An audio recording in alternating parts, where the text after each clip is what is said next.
everyone, and welcome to another episode of Historical Chisme.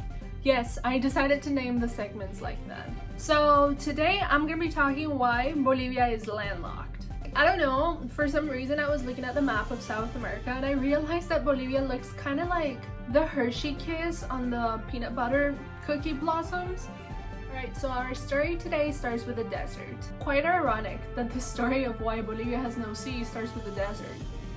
But okay. So there's this desert that our beloved Spanish colonizers were too lazy to define its borders. The desert is called Desierto de Atacama. Atacama? Atacama. Atacama. I don't know how to say it right. Atacama. Desierto de Atacama. Anyway, that's the desert where it all started. So essentially, some of the historical papers written at the time point that the desert was the border between what is now Chile and what is now Peru. But then, there are also some papers from the same time that say that no, that part belonged to what is now Bolivia, and that the Bolivia port was gonna be there. And some historical maps point more towards Bolivia owning that part of the land. Now, one historical thing to take into account is that Bolivia gained its independence after Chile, around 7 years after.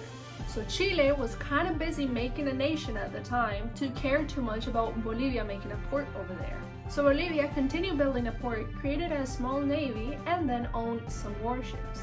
Now, let's take a leap to 1879. Chile decides that this land is actually theirs and decides to invade the northern border they have with Bolivia. They redraw the entire land and then take away the coastline. After some years of fighting, Bolivia unfortunately was on the losing side and had to sign a treaty with Chile.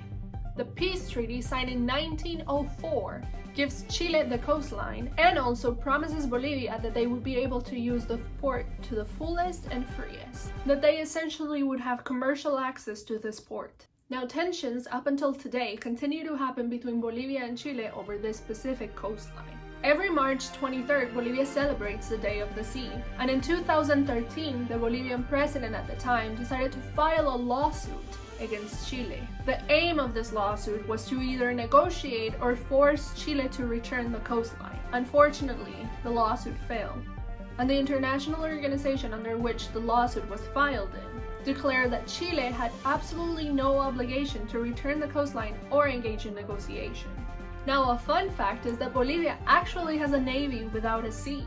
They're essentially a river force, and they protect the borders of Bolivia, because Bolivia actually has a lot of borders defined by rivers. Geographically speaking, they are kind of in the middle of South America. More like middle south, but you know what I'm trying to say. So yeah, that's all I have for you today. If you want more information, you can check the links in the description below. And if you liked this video, feel free to like and subscribe. Thank you!